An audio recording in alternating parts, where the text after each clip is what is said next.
Ladies and gentlemen, welcome back to the Lost Sheep Podcast. My name is Cole Bissot, and I'm joined here today by Evan Hebert. and Nazario Pangallo.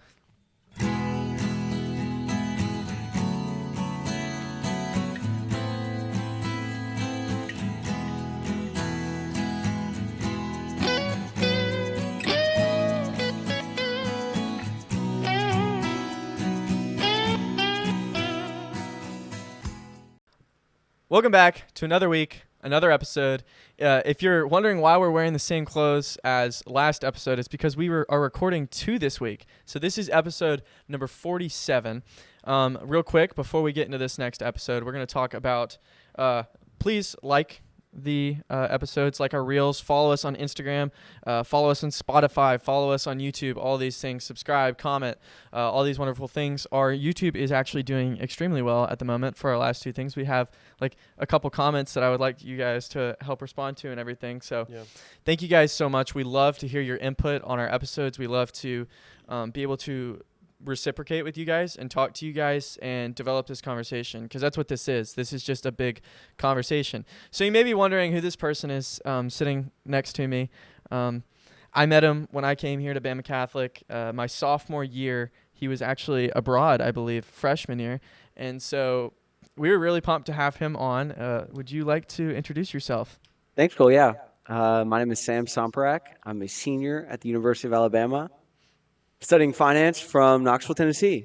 And here we go. I'm also going to seminary in the fall, and so I think that's probably why they got me out here.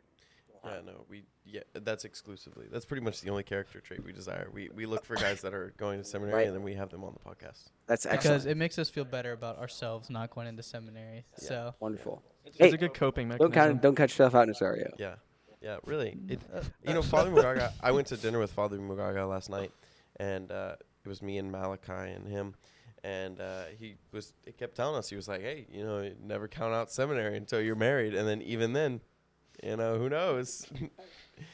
So Sam, could you give us a little bit of your, religious journey and how you ended up choosing to join you haven't gone into seminary yet, but you are planning to go into seminary. So give us that story. Yeah, absolutely. So I'll start from the very beginning. And the beginning was the Word. No, I'm just kidding. I knew he was going to do that. No, I would say I grew up Catholic, raised Catholic, went to Catholic school, and I always kind of had a relationship with God. I would say the first time I really knew that God was like real and He heard my prayers. I was and this was probably before this, honestly, but I was in 6th grade, and I would get in trouble, this is shocking, for talking too much in class. And so one of our teachers, Sister Maureen, she was a Sister Maureen? Sister Maureen. She was a nun from Kenya, sister from Kenya. And she would make me sit next to her every day, every time we'd go to Mass, and I have to hold her hand. And so I was just like, I would get so mad. And I was praying the entire time, like, God, I'm sick of this. I want to sit somewhere else during Mass. And that day, the other sister, she was from Uganda, Sister Angela, she gave us the opportunity to join the choir, where you could sit on the side of the church. And I was like, oh my goodness, when she said that, it was like slow motion, and it was like exactly, the angelic voices were coming, and I joined the choir. They put me as far away from the mic as possible. That also happened to be as far away from holding Sister Maureen's hand as possible, and I was just like, God is real. Growing up, I always just had this like kind of routine relationship with God. And then in college, with COVID, it kind of faded away, beginning of college. And one day I was sitting at Mass. It was beginning of sophomore year. I was sitting at Mass just to go there to tell my mom I had gone to Mass. And it was like the words of the consecration. It was like, that's God. I hadn't received the Eucharist in probably 2 years. And it was like, that's God. What am I doing, And I was so devastated going up to receive a blessing, because I was like, I can't receive God. And do you want to give us the words of consecration for anyone that might not know it? yeah, Just so absolutely, yeah. So the words of consecration is when the priest takes the bread and he takes the chalice and he says the words that Jesus said at the Last Supper: "Take this, all of you, and eat of it, for this is my body, which will be given up for you. And take this, all of you, and drink from it, for this is the chalice of my blood, the blood of the new and eternal covenant, which will be poured out for you and for many for the forgiveness of sins. Do this in memory of me." And so those words, I was like, "What's God? What am I doing?" And the next week, I knew I couldn't go a full week without mortal sin, but I knew I could go one day. So the next week, I went to confession on Saturday before Mass, the day before Sunday Mass. And I went to Mass on Sunday, and I was like shaking my leg. I was so excited to receive the Eucharist. And I would say that started this like slow journey of just like building a real relationship with God. And it wasn't until, and part of that was like, okay, why do I believe what I believe? And really diving into the faith, having a bunch of questions and falling in love with the answers and wanting to find more answers. But I would say there's still a period of like learning things about God and less getting to know God. And once I started making prayer like a integral part of my life, starting to really get to know God and be close to God, and then like going to daily Mass, I started going to daily Mass every day. And it was like, my mom actually asked me, she was like, this is a funny little story that kind of leads into this. One, my mom asked me, one of my best friends, he goes to Auburn. He was dating this Baptist girl. And I mean, this guy, I don't know if he's ever had a Catholic girlfriend. And he, anyways, she was like, the only negative thing that she had to say about him was that he was Catholic. And she would have all these things for him, these questions, and he would just call me. So I was like, "Nick, I got you. I'm just going to write a book." So I started writing this book, Catholicism, Myth vs. Reality. I never finished it because they broke up. But, Shocker. But you should finish that, Loki. I'm no, I kinda should. I feel like curious. I many want to go pages? back. Yeah, I was about to ask. I how was much- like 30 pages in, probably. Holy cow! And so just like, what do people think Catholics believe, and what do we actually believe? And You still have this, right? I still have this, yeah. But I probably need to. Can we I need wanna- to yeah. revise it. Can we get the manuscript? Yeah. I can It's send gonna them be manuscripts. heavy heretical. Maybe. Well, I don't she's think gonna so. Be in there and be like, nothing is real. It's gonna be like No, a Joe no. Rogan rant. I don't think so. But I haven't checked it in quite some time. But yeah. And so mom asked me. I was doing all this stuff, and I was going to Mass, I was praying the Rosary. And my mom asked me. She was like, "Sam, have you ever thought about becoming a priest?" And this was August of 2023, and I was like, and that was the truth. I hadn't, and I was like, "Nope." And I was walking up the stairs. I was walking down my mom's room up the stairs, my parents' room, and I was like, "No, that's crazy. No." And so I started, just making, Mass a daily part of my life, prayer. And every time I'd go to adoration, pray, "God, what do you want me to do?" I'd get this thought about the priesthood, or thought about it, and I'd be like, "Okay, amen. That's enough for today. We're but done with praying. I'll clock out." and it was like this thing where it's just like, it was there always. And every objection I had, "God, I want to have a family." And it was like, you have the biggest family of anybody ever. If you were a priest. Right. Yeah. When I'm thinking about this thing about praying, about being a priest, I'm praying about being a priest. It's like, but God, I want to have a family. It's my objection. First thing in my head, you have the biggest family ever. There was one time, I was praying, I was in the shower praying about this. And I closed my eyes and I was like, "God, I want to hold my newborn baby." And I closed my eyes and I picture myself holding my newborn baby. And my perspective, it was the craziest thing, my perspective shifts like from me to the baby, and I'm looking up at myself baptizing the baby. And I'm just like, "Dog, what are we doing?" And as I started to finally like look into the priesthood, it was like I fell in love with it. Like the more I looked into it, the more I fell in love with it. And this idea of just like ultimately being called to an exclusive love with God. And that's kind of the medium length story of my discernment. That makes me feel better about my current decision to not become a priest, because I feel like if I had gotten that, I would be like, "Yep, supposed to be a priest, definitely, 100%. Like, that's the path we're supposed to be taking." So Because I think as like guys, you know, some old lady inevitably comes up to you if they see you at any sort of church event, and they're like, "Have you thought about being a priest, Sonny?" It's like as a kid, you're like, "Oh yeah, sure, like yeah, I've thought about being a priest." But when you're like, when you're 20 and somebody asks you like, "Have you thought about being a priest?" It's much more like, "Oh, okay, like this is real." Right.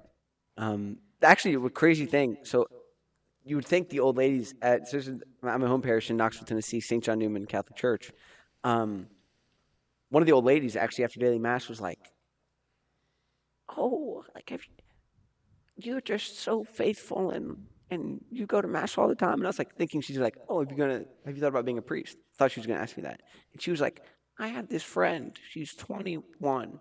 Are you interested?" I was like, So it's reverse. It's reverse psychology. It was the opposite. She's It was like, the opposite. And for any older women listening offended by these guys' I two don't impressions think- I don't- of old women, I don't think we voices. have any listeners. We actually do. We do. If we do, Oh, please man. pray for us.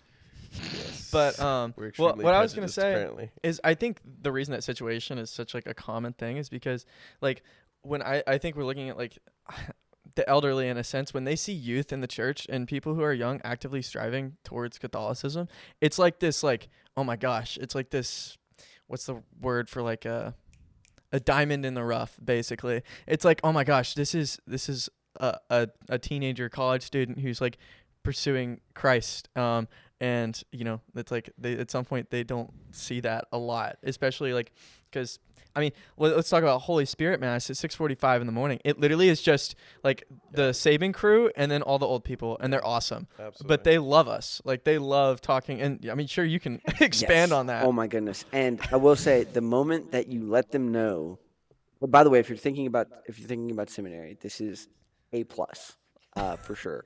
The moment you let them know that you're going to seminary, because what happened was one of them was giving me a hard time for not having a girlfriend, and I was like, well, actually, I'm going to seminary. And then it was just like, oh my goodness, Christmas every day. Sam, I've got these 2 trays of lasagna and 6 pies for you. What? Why? Have you ever asked like? I've never they think I've you're- never asked them. Do for they things. like think you're like destitute? They're like, oh, he's going to the seminary because No, he's they- like bored. They're like, no, I think they just want to like they want to give me things. Like they take me to lunch. I've probably been given Deacon Adrian. Shout out Deacon Adrian if you're watching this. He doesn't even own a cell phone, so I would be shocked if he's watching this. But shout out if you are. It's insane. He has given me probably 15 bucks. I mean, Books. They take me. It takes me to lunch. It's like amazing. And so that is a pro if you're thinking about seminary for sure. And you if you see an overweight priest, you're like, that's why, because he has 47 old ladies who are giving him food every day, and charity demands he eat all of it. Wow.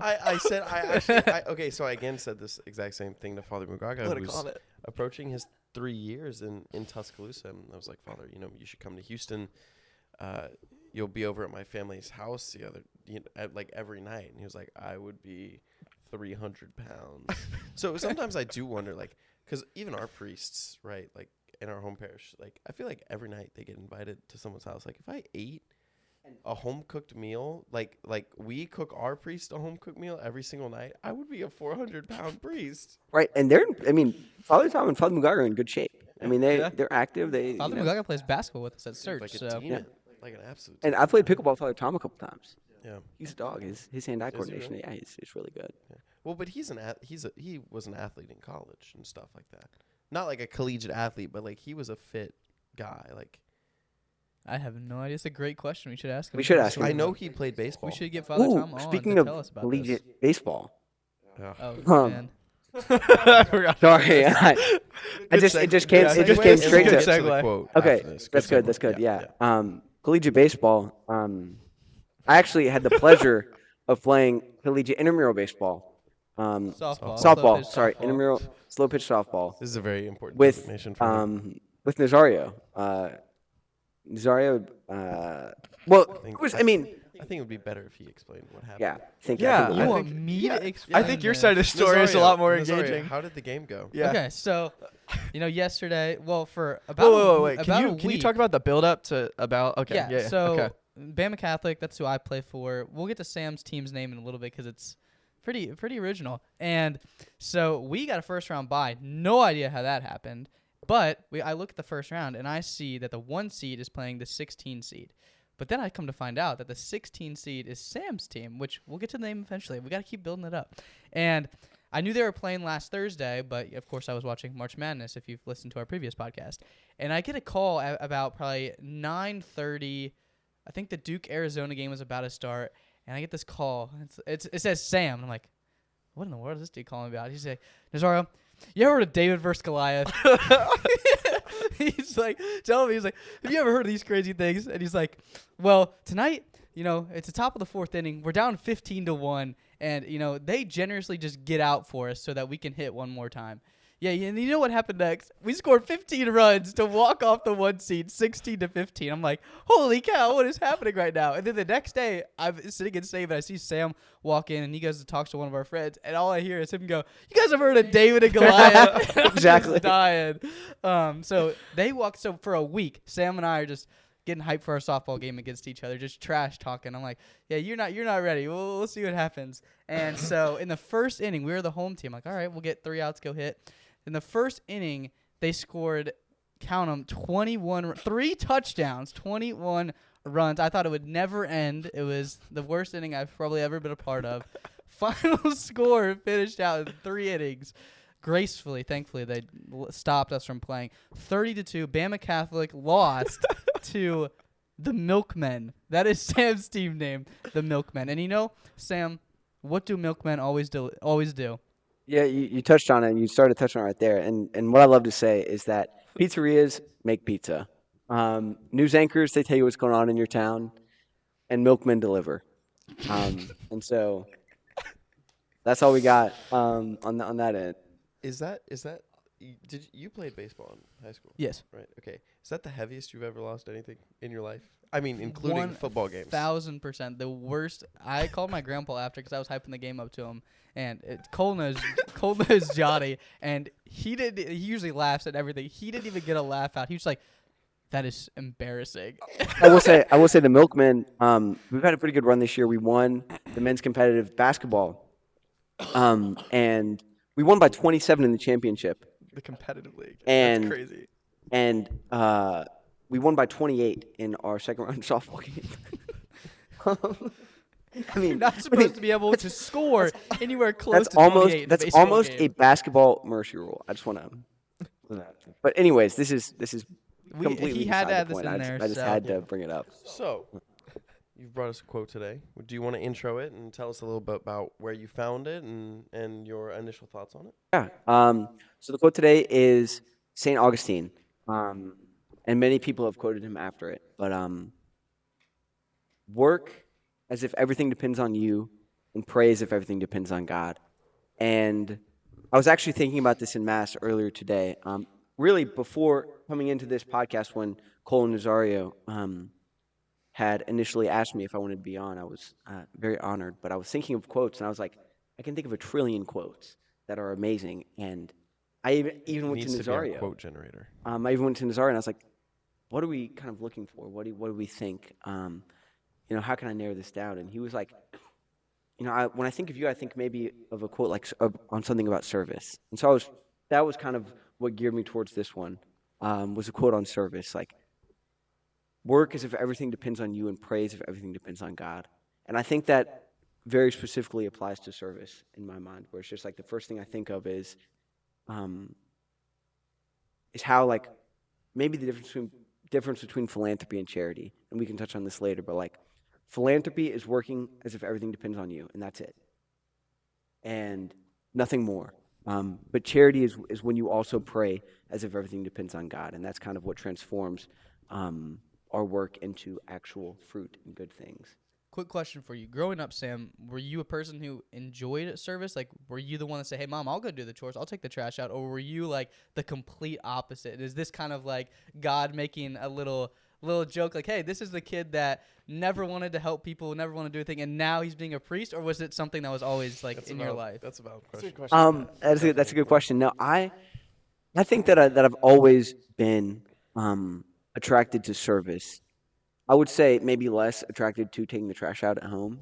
Yeah, I was gonna say, should we get your mom on the I phone? would say maybe less attracted to taking the trash out at home or like cleaning my room, but very much I would say I've always been attracted to service, especially the poor and the needy and things like that, where it's just like it's always been something that even in the moments where I was, not necessarily living a Catholic life, I was always attracted to service. If I drive past, it would be a homeless guy on the side of the road. I would just like stop at Wendy's or Panda Express. And by the way, I would just get a Coke to drink. Everybody likes Coke.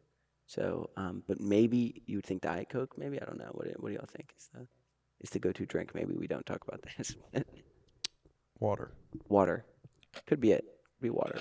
But you gotta think. When's the last time they had a Coke? When's the last time they had water? Probably that day. I don't know. But anyways, that's beside the point. I would say I've always kind of been attracted to. I've always very much been attracted to service. But I would say very much and maybe more in a philanthropic way than a charity way. Like, oh, how can I do this good thing, and throw it on my resume, or do this good thing and it's still a good thing, but not have like, how can I do this thing because I love God? It's something that's kind of come a lot later, and it's something that I think I'm still very far from. Y'all heard that sound? That was very funny. They both went. I'm just so shocked. I'm not defining anything at the moment. He's not defining at the moment philanthropy or charity. He hasn't put wow. up the definition for either. Cole, what? Full on. Sam said, the difference between philanthropy and charity. He set me up for it. And I was like, in my mind, Sam doesn't get the lore of this. Cole I'll explain picking it in a up second. his phone. Are you the Jamie of typing. So He I is the Jamie. Yeah, absolutely. Yeah. Anytime we have a debate between two things, I literally the second it happens, we'll pull up my phone and pull up the definition and read it. Do y'all want to? Because I think this is an important distinction. I think that Augustine, his quote, really does draw this out.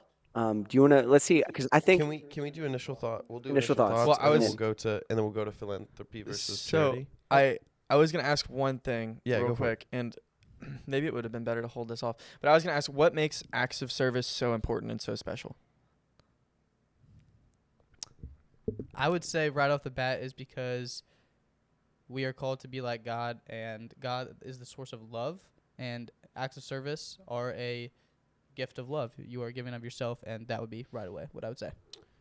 For me, it's availability, right? So I enjoy, and this is the question I was going to ask you, I enjoy physical acts of service. Mm-hmm. So the big thing for me is working with the elderly, specifically in their homes, in their yards, stuff like that, where they can't get out and do that. They don't have the physical capabilities, and I'm young, strong, resilient, energetic. Strong, we can debate that. Well, resilient-ish. Yeah, resilient-ish.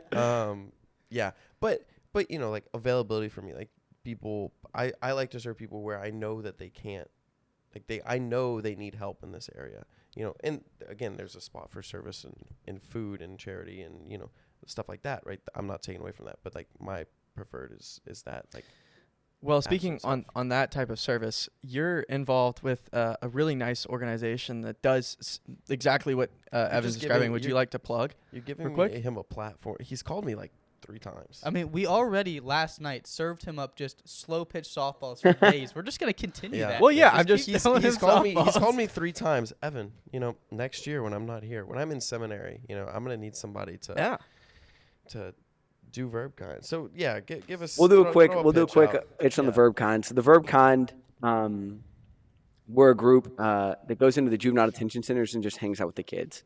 Sometimes we talk about professional development or communication or leadership. Sometimes we play apples to apples, and every time we talk about love. And so it's just a matter of how can we authentically love the kids so they can authentically love the people in their communities. and let them know that love is a verb. That's big. Father Mugaga, I think, would be huge on that. Love is a verb.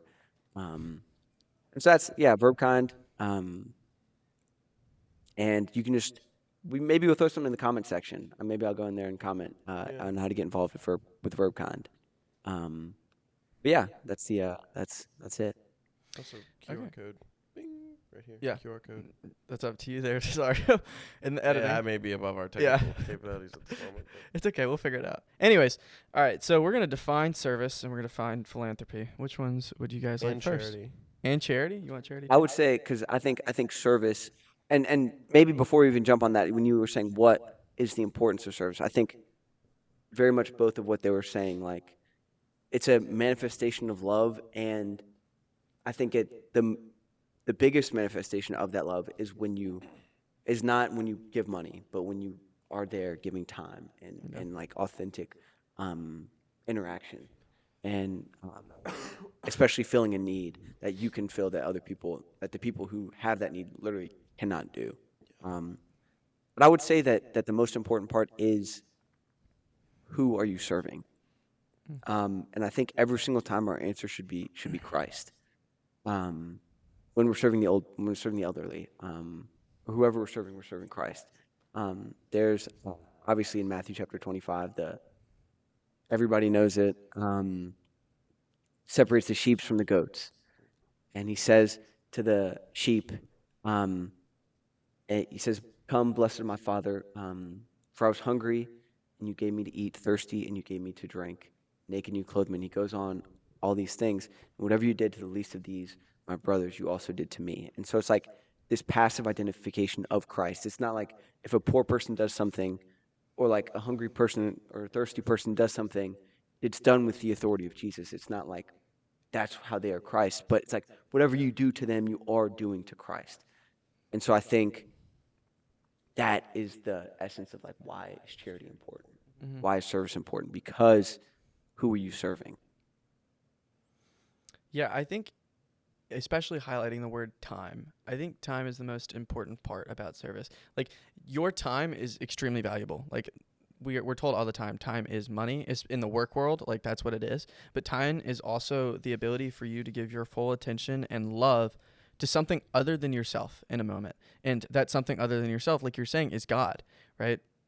And that's what we're called to do. We're called to love God. So by doing acts of service, we are like living out like the work of God on earth. And so we have this ability to be Christ-like in our actions by giving that time to other people in service and love. But yeah, which one do y'all want to? So are we doing service?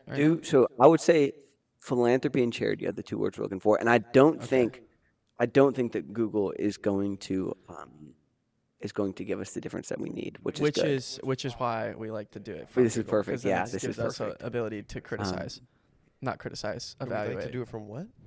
Google, like because it's not the definition all the time that we're looking for, but it's a good basis. So anyways, we'll start with philanthropy first. Philanthropy, according to the dictionary, is the desire to promote the welfare of others, expressed especially by the generous donation of money to good causes. I feel like that's pretty fair when I think of philanthropy. I think that's fair. I think time also can be philanthropy. I think there are people who do philanthropic acts and they donate, and I think primarily we do think of money, but I think that helping people is philanthropy as well. Mm-hmm. So for charity, I'm going to read the second definition because I'll read both. I'm not a big fan of the first one. Charity is an organization set up to provide help and raise money for those in need. The second one is the voluntary giving of help, in parentheses, typically in the form of money, to those in need. And so, to make a distinction, the thing that pops in my head first between charity and philanthropy, I think of Batman. And when Batman describes himself, or Bruce Wayne describes himself, he's like, billionaire, playboy, philanthropist. False. If y'all remember from, what? Iron Man. No, Batman. The Lego Batman movie. It is. Oh, Lego. I've not seen Lego Batman. Okay. Have you seen Lego Batman? That is an original quote from Iron Man when the reporters ask Iron Man, or no, it's Captain America. America asks Iron Man, like, take off the suit. What are you? And he's like, billionaire, playboy. Okay, literally the for same both thing of them, applies. though. Yeah, the same thing applies. Why does Tony Stark, why do Bruce Wayne, at their origins, like we see Tony Stark's development, so that's different. But like at the beginning, when they're first starting, why are they doing the things that they do? Why are they giving themselves in this acts of service? That like most reason is because they want to be popular. I mean, Batman wants to be popular. He wants to have like the glory of it, and it's very egotistic, I would say. And so when I think of the difference right there, that's what first comes into my mind. Do you guys agree with that? Disagree with that?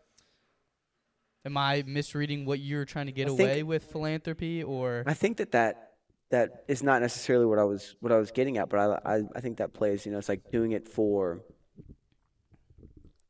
your Personal resume. glory. Yeah, right? so we're saying Doing it for your philanthropy resume. is. Philanthropy. I would disagree that I don't think philanthropy is always that way though. So Like- philanthropy is not always bad. Is that what you're saying? I have no idea. I don't think philanthropy. bad. I don't think Just to be clear, philanthropy yeah, it's is not bad. ever bad. It's Okay. just the means by which you practice it, I would say. Maybe. Philanthropy sounds more tax breaky than charity. I think would be the delineation. So like the wording. and- businessmen, like Yeah. businessmen are like, oh yes, I'm a philanthropic person. Like they donate for like tax breaks and stuff, right? When I say like when people are like, oh yes, I work for charity, it's like okay, like I would say so. Maybe a distinction I need to draw out. I am thinking of the theological virtue of charity. oh, So I probably should have said that. But I think that so theological virtue of charity. so we have different. faith, hope, and charity, and charity being love in Towards another, yeah. love in another for the sake of the other, and Yeah. and more importantly, being a gift from God. And I think that ultimately the same act can be philanthropy or charity, and it goes to kind of intention, so to speak.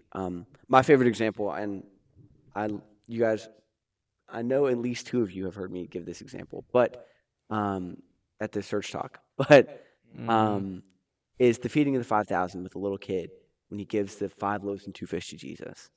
Because what he could have done is he could have given it to his family. He could have given a couple loaves to his mom and dad and to his brother, or he could have split it up into a bunch of different pieces and fed the people around him. That would have been good. I think that we can objectively say that would have been a good thing for him to do, is share what he had with the people around him. And he could have fed, to say he had 7 pieces, say he split it 7 ways, he could have fed 49 people. That's philanthropy. But nobody would have been satisfied, and it would have only been 49 people. But when he went and he gave everything he had to Jesus in the service of others, 5,000 people were fed, everybody was satisfied. And as a result of that, they wanted to make Jesus king. And so Jesus got like the glory of the act. They weren't like, we should glorify this little kid for feeding us because he didn't feed us. And so I think ultimately, like perfect charity looks a lot like that, where we give everything we have to God in the service of others, and then people glorify God by our actions. But that would be kind of where I think that difference comes in. And back to the quote of Augustine, where it's work as if everything depends on you and pray as if everything depends on God. I think if we just work as if everything depends on us, but we don't pray, acknowledging that everything depends on God, then we lose that important aspect and we just feed 49 people. And we think that we're going to feed everybody, and we just give everybody a little piece of fish or a little piece of bread, and nobody's really satisfied. And so that's kind of where my mind goes with that quote. But I think also we've heard this quote before. I feel like all of us, it's kind of one of those things where like people like to say it. But I think the cool thing about the quote is that it sort of, the front part is funny and the back half is true. It's like, work like everything depends on you. And it foregoes the words of like, cause it doesn't. yeah, right. Pray like everything depends on God, and it foregoes the words of cause it does. So in both of these instances, like, it's inspiring different people, right? Like, work like everything depends on you. It's all about you. Work like everything, or pray like everything depends on God. It's all about God. When in reality, it's still all about God. Like, work, prayer, everything, like nothing we do is our own. Like, everything that we're given, everything that we do is of Christ. Yes, Cole. I just had a huge realization about this quote. Right? I think this is kind of crazy. I don't know why This is just usually accompanied by we have 15 minutes of arguing. No. I think this is a valid reason. Right? Okay, I'm going to read the quote real quick. Oh man, I can't read that. You want? No, I can't. Work like everything depends on you, and pray like everything depends on God. What's really funny is I think this is highlighting. It's really fun. I think this is highlighting faith and hope, and we went to charity, which is fine. But it's really funny because they both charity is encompassed of those two, right? If we're working as if everything depends on us, that's hope, right? Because we're hoping. Wait, sorry. Work like everything depends on you. We're hoping that we can get to God through that. We're working and we're doing this out of hope in the future. And then if we're praying like everything depends on God, we're practicing faith. That's exactly what it is. And in order to have those two things, right, you can't have good faith without good hope. You can't have good hope without good faith. And you can't have either of those without charity, without love, right? And so it's really funny because I think this quote really outlines the three theological virtues. And I didn't see that to begin with, but it's very funny how we started with love, right? It's ironic, right? Because they're both, like, all three theological virtues are encompassed by love. They're encompassed by God. And so just the natural tendency of the human mind, right? We're created for love. To go straight to love off the bat is I just find it comical just sitting here just thinking about that. So yeah. I would love to see how you could bring 15 minutes of arguing out of this one, Evan. Yeah. Never. But usually, I will say, so usually when Cole says something like, oh my gosh, I just had the biggest revelation ever, it's accompanied by, like, the most interesting take of all time. But do they spark good conversation? Oh, yeah, absolutely. Absolutely. But it's usually something that's like, I give Nazario, like, the, side eye eyebrow raise, and you're talking, and So the way it works is I take weird angles on things sometimes, and at the beginning, Or it may just thinks seem out loud. Yeah. that's actually usually what happens. When Yeah, you say his that, you're just thinking reasoning out in his loud. head is different than the reasoning when it's spoken out loud. Yeah, but it eventually we get around back, like I spark the idea just from a different angle, and they have no idea where it's coming from, and then we work our way into the reason why that idea is there. But yeah, no, I don't think you could probably debate this one. I think this is just generic. I mean, true. Why do I want to debate it? Just think for it's- like content related purposes. I think it's good. I think, like, work as if everything depends on you is, I think by itself, it doesn't necessarily convey hope. Mhm. But- It's kind of actually sad. Right. Yeah, exactly. Yeah. It's like work as if everything depends on you. But when it's accompanied by that, it's like there's hope. And then obviously the prayer, just like having the trust in prayer. There's this one amazing quote where it says, it's our Lord who says, ask and you'll receive, seek and you'll find, knock and the door will be open. Pray. What human venture has greater guarantee of success? And it's like, that's so valid. And that, when you think about that, and you're like, there's nothing I could ever do that has got a bigger guarantee of success than praying. So I think that's interesting, and it's like having that confidence in prayer is so necessary. And really quick, just like also on the theological virtues, like they're all gifts from God that like invitations for us to participate in. Pope Francis has these excellent Wednesday audiences where he talks about something and sort of like 5-minute read, and sometimes he'll do series. He has one series that's on vice and virtue. It's like 20 parts over the course of like 20 weeks. You can find on the Vatican website. And one of them is he has one on the cardinal virtues, fortitude, justice, temperance, prudence. And he talks about like how the Greeks had, I think that's right. Yeah. That's right. And he talks about how the Greeks had these virtues, and he like uses secular examples, and I'm kind of really confused, And he kind of like anybody can have fortitude, anybody can have justice, and it was really interesting as those not being like specifically Catholic things. But then when he gets into faith, hope, and charity, he's like, you can't have these without God. You can't have faith, you can't have hope, and you can't have charity without God giving you these things. Even when Peter's like, you're Jesus, the Son of the living God, you're the Messiah, the Son of the living God. he says, "Blessed are you, Simon, son of Jonah, for flesh and blood have not revealed this to you, but my Father in heaven." So like his faith is specifically acknowledged as a gift from God. And so I think that's important when we had this idea of working like everything depends on us. It's like we can't even do that without the gift from God. Yeah. I think also how perfect is our God? Like, so as I talked about before, like both of these are kind of funny because work like everything depends on you. It doesn't, right? Everything depends on God. Pray like everything depends on you or depends on God. Again, it really does. It depends on God. So how perfect he must be for everything to depend on him. And not everything as in like, our lives are so finite, right? I have school, I have a girlfriend, I have what I'm going to feed myself, and that's about it, right? Like I got to take care of, maybe 6 things today.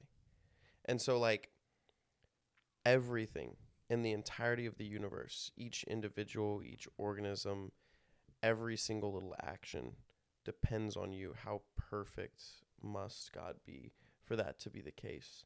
And it's really like, it puts a limitation. I mean, we are limited as humans, but it puts a huge limitation on our humanity because like, yeah, it really like, it defines us. Like we're only able to take care of 2 things and multitasking is hard. So like, if God can handle all this stuff and be completely fine with it, yeah, how perfect and beautiful and majestic must he be?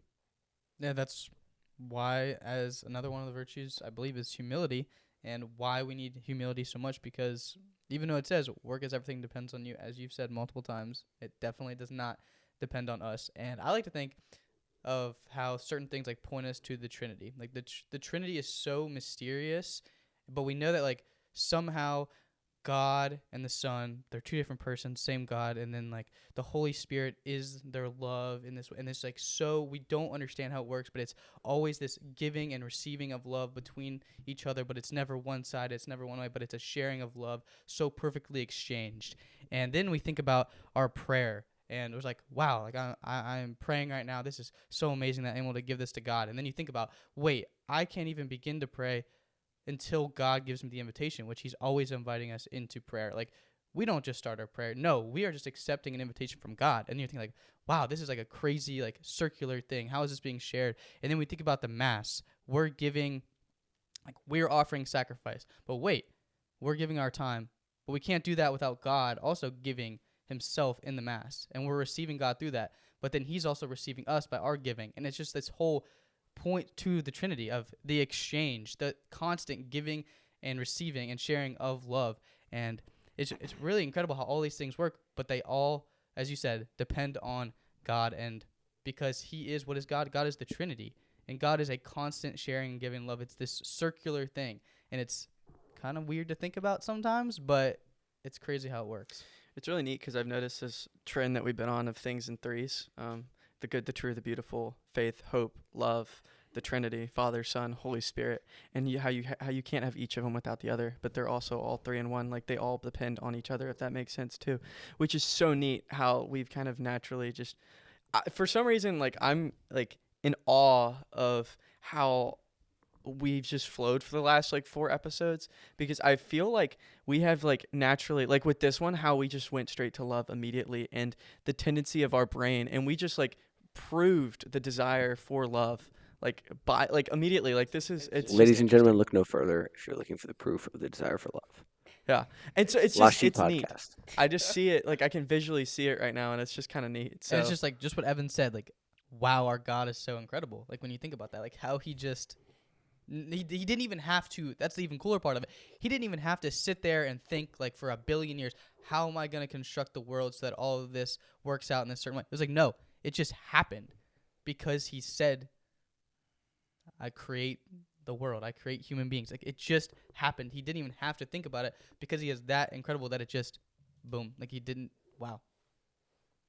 Yeah. So we are going to move on to our practical prayer practice segment.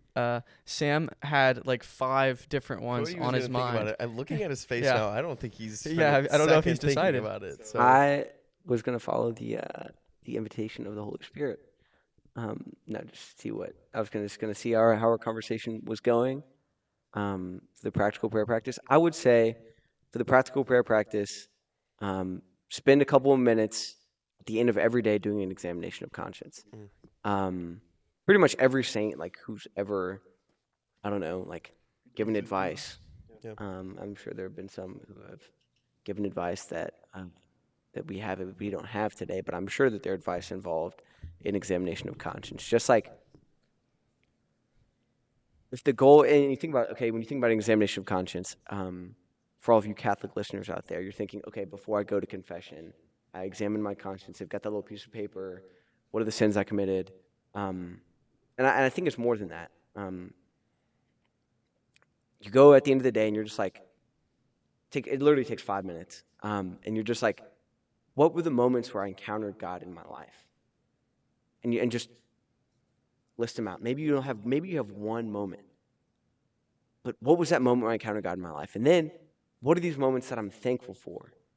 And it's like, what are all these things that I'm thankful for that I have in my life? Waking up and having food and having friends and like having the energy to get through the day and having the focus to do these things. Like all of these things are gifts. And so what are these things I'm thankful for? And then what are the things I'm sorry for? What are the times I fell short of God's grace? And I think that's sometimes people talk about in their prayer, kind of like this burnout or this like just feeling like they're not going anywhere. And I feel like it's impossible to have that. And what is burnout? It's when the wheels are spinning and spinning and spinning and they're not moving. And they're just spinning in the same place. And so I think if we're constantly making a daily examination of conscience, we're getting a tiny bit forward every single time. And it's impossible to burn out because you're just going a little bit forward, a little bit forward, a little bit forward. And you're spinning, maybe the wheels are spinning faster, but they're going somewhere. And that's where that kind of inspires that faith, hope, and charity too, to where it's like, oh, we're moving a little bit, we're not stuck in the mud. Yeah, I don't know I feel like I've probably made a sports reference pretty recently, but I really like that last part we said in related to sports because one of the great sports coaches cliches is 1% better every day. And you're like, 1% better? What the heck's 1% better going to do? Like, how do we even do that? How do you measure 1% better? Exactly. And then you go to practice, I'm thinking of like, oh, we're going to do the same exact drills. We're going to do the same 2-hour thing that we always did. We're going to go warm up. We're going to do all this. But then I love that reference right there of what you said of just a little bit. Like if you just keep doing the same thing, but then you reflect on it and understand, oh, can we get a little bit more and just 1%. So I'm trying to be consistent, denote the word trying in this sentence. With my hours, that's what I committed to for Lent, of doing morning, day, evening, and night prayer. And so the one thing that I have been really struggling with, because I think like that, where like examination of conscience is like very confessional type beat, like that's the only time I've really ever done them, has been like night prayer opens, and then the first thing is an examination of conscience.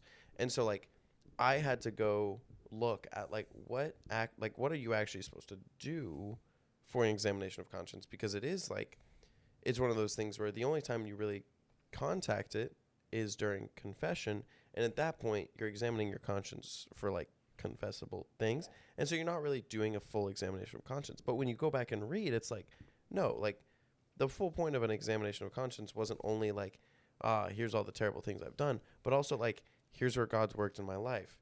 Here's the conversations I had today. Here's how I interacted with my peers. Like all of these things that come in and really are like what the physical embodiment of what we did today as a total. With that being said, do you have a resource or a USCCB puts forth all of these things, right, to do examination a guide, of conscience. like an instruction? Do you use something like that, or do you just freehand? So normally what I'll do is I will have I have a little notebook beside my bed, just like on my bedside table. And before I go to bed, and I'm not saying there are nights where I just don't do it, and I should do it and I don't. But I had the notebook on the side of my bed, and open it up, and I start off by just like putting myself in God's presence. And so there's this prayer that actually before we started filming, this is the prayer I opened us up with, and this is like my favorite prayer before I do anything. And it's, my Lord and my God, I firmly believe that you're here, that you see me and that you hear me. And I adore you with profound reverence. And so it's just, before you do anything, you're putting yourself in God's presence. And you're adoring God. And then I give you thanks for whatever I have to give thanks for. I ask you for the forgiveness of my sins and the grace to do whatever I'm about to do. And then I ask for the intercession of Mary, St. Joseph, my guardian angel, and any other patron saints who I may have like on my mind or I'm asking them for their intercession. And that's it. So that's kind of the formula I do for my examination of conscience. I put myself in God's presence. And then I give thanks. Find the things I'm thankful for. And then ask for forgiveness. And then I try to just look ahead of like what I've got tomorrow. What can I be thankful for? What can I look forward to tomorrow that I need your help with? And I end it with, normally I try to end it with, and this is one of my favorite verses when St. Paul says, it is no longer I who lives, but Christ who lives in me. And I end it with, give me the grace to truthfully say tomorrow, it was no longer I who lived, but Christ who lived in me. Mm. And what I find is that it's always tomorrow when that's going to happen.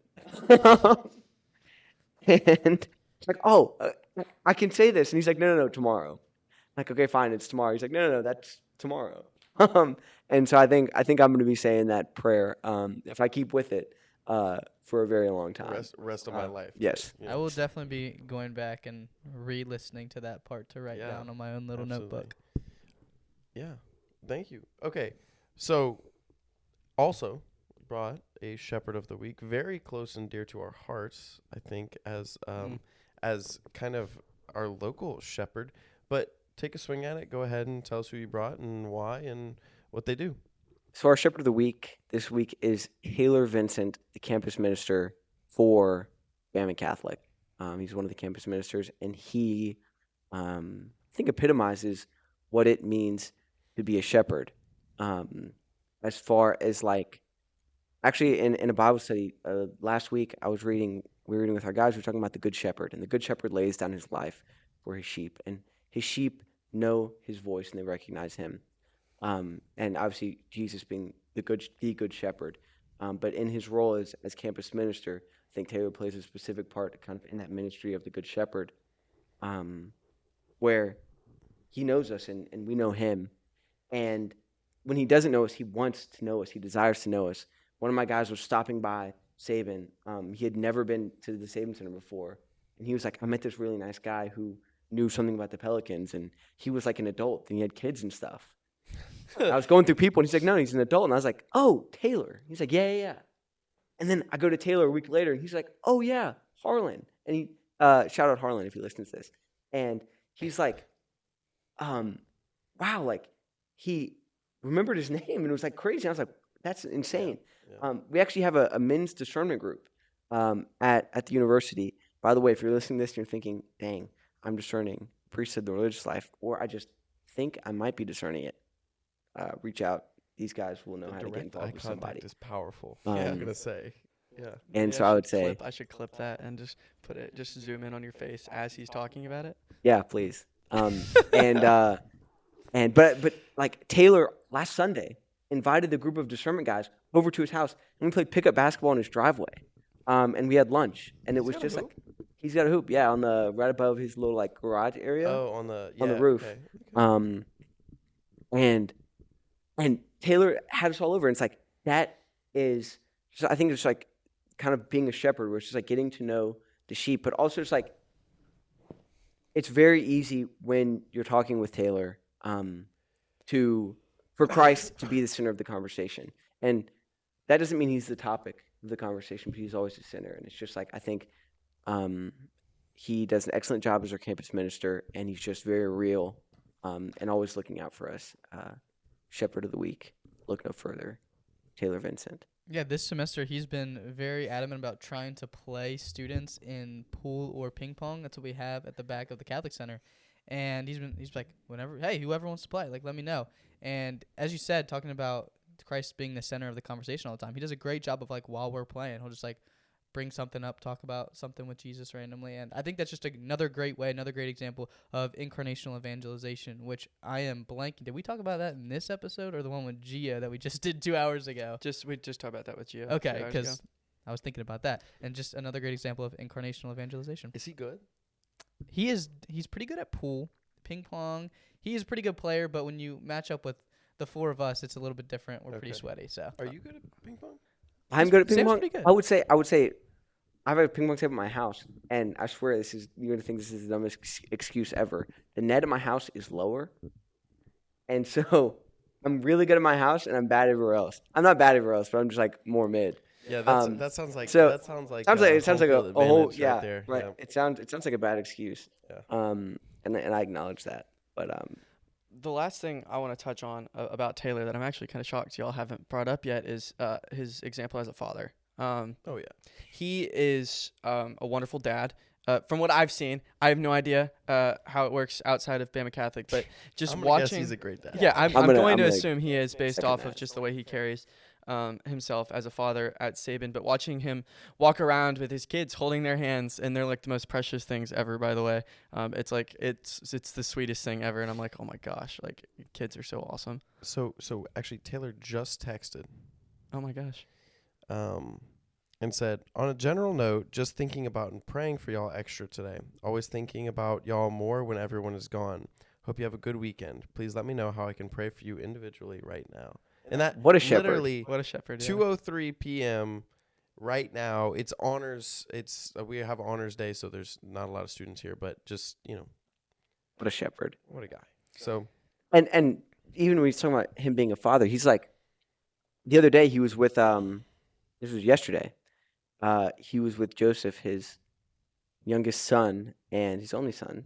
Yeah. That's in fact true. And he was like, all right, Joseph, we're going to go say bye to Jesus, and then we're going to go.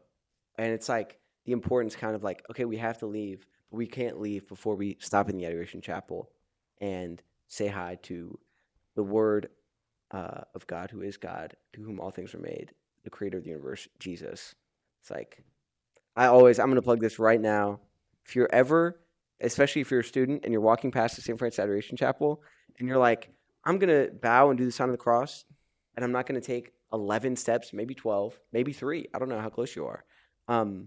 To walk in there and open the door and say hello to the creator of the universe. It's like, that's Jesus. Like, just open the door and just give him a little genuflection. Be like, what's up, Jesus? Like, I love you. Or maybe you're not even like at that personal relationship with Jesus. And just like, when you treat him as a person, it's way easier to have a personal relationship with him.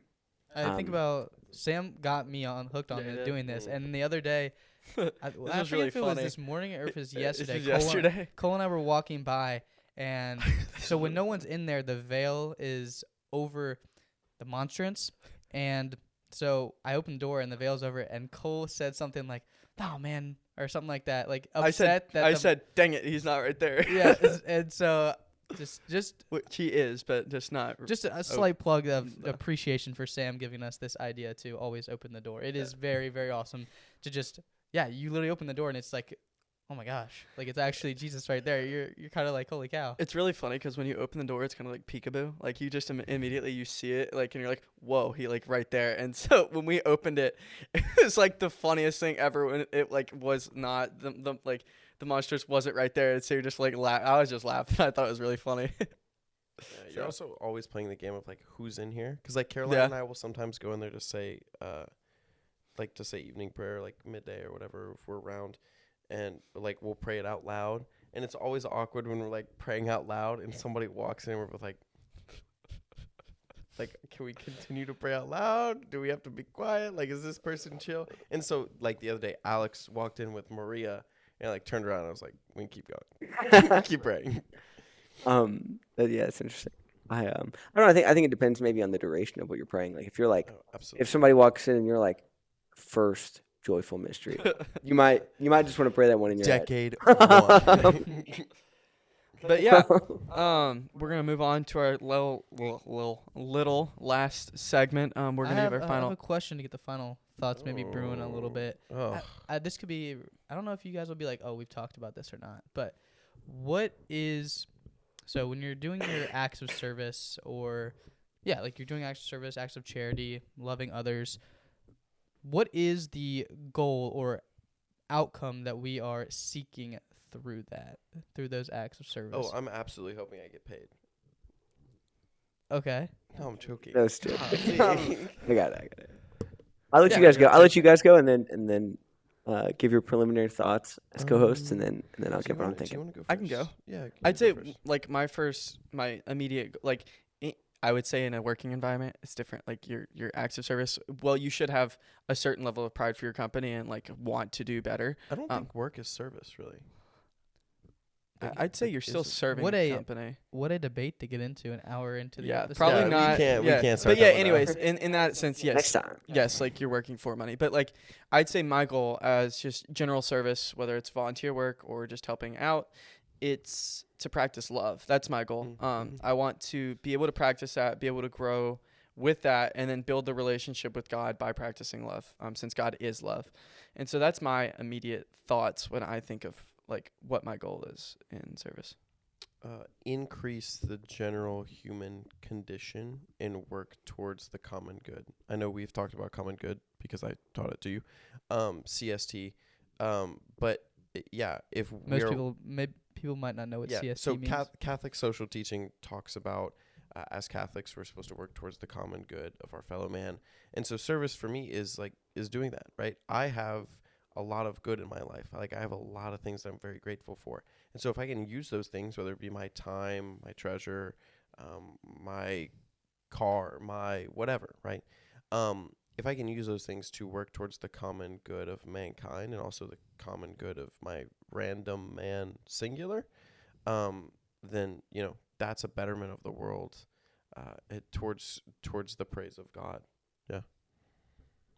I would definitely agree with both of you, love and increasing the common good. I would also say that I think the goal of service every single time for Catholics is to maybe invite people to an encounter with Christ. And so I don't think that looks like, hey, here's food. Let's open our Bibles to, like that's not what that looks like. Or the $100 bill trick. Right, the $100 bill trick where you video them and you give them $100 bills. Yeah. Yeah. And I think the way that we treat people is just like an invitation to Christ, because ultimately it's like the idea of Christ isn't going to help anybody, but a real encounter with him is. And so it's like if we're walking past somebody and we, there's a homeless person with a jar out and you put $1 in there and you keep walking. I think that that's less than if you look at the person and you say, have an excellent day. Like treat the person as a human being.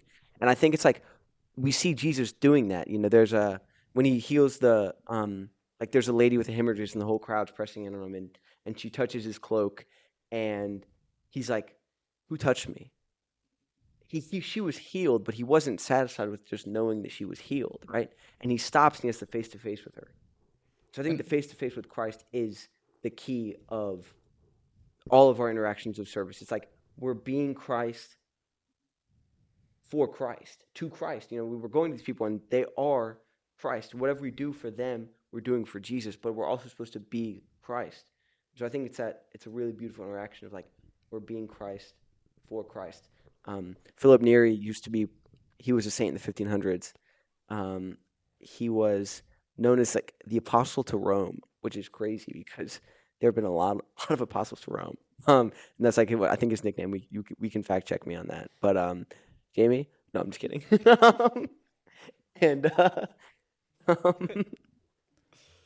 And he would be praying. He would spend his time praying in the morning, and somebody would come to ask him for something or whatever. He would leave immediately because he would say, I'm leaving Christ for Christ. And so I think that's kind of the idea of service, especially service motivated by, fueled by prayer.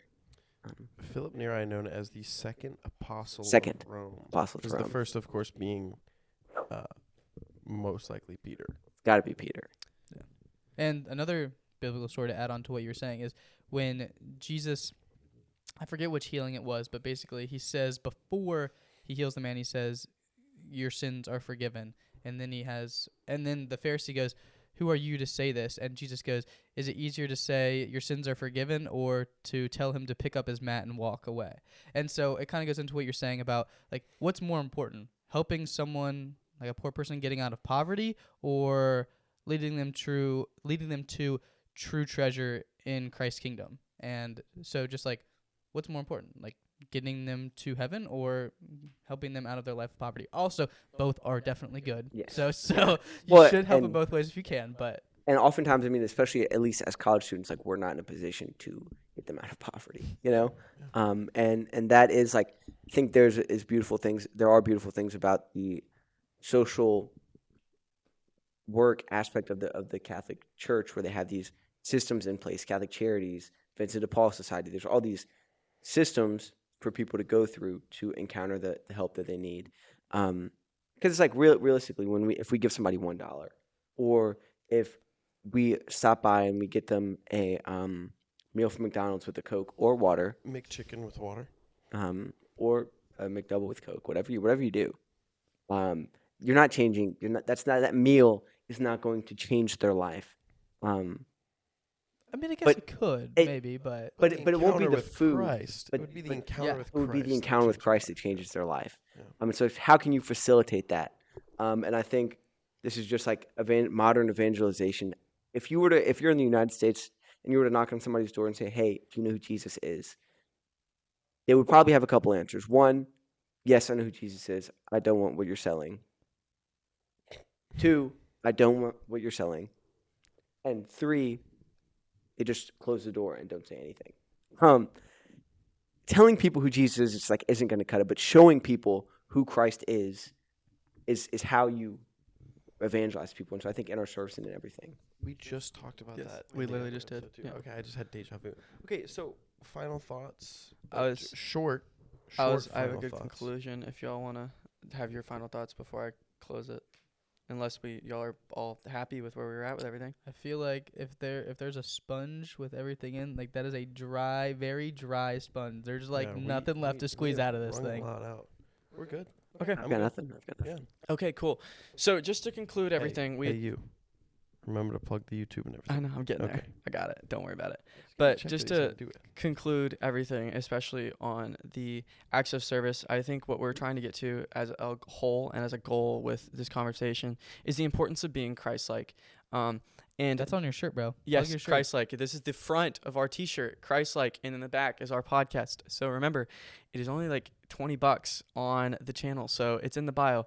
But yeah, the importance of being Christ-like, whether that's practicing love, whether that's in which was yours was for service. You had something.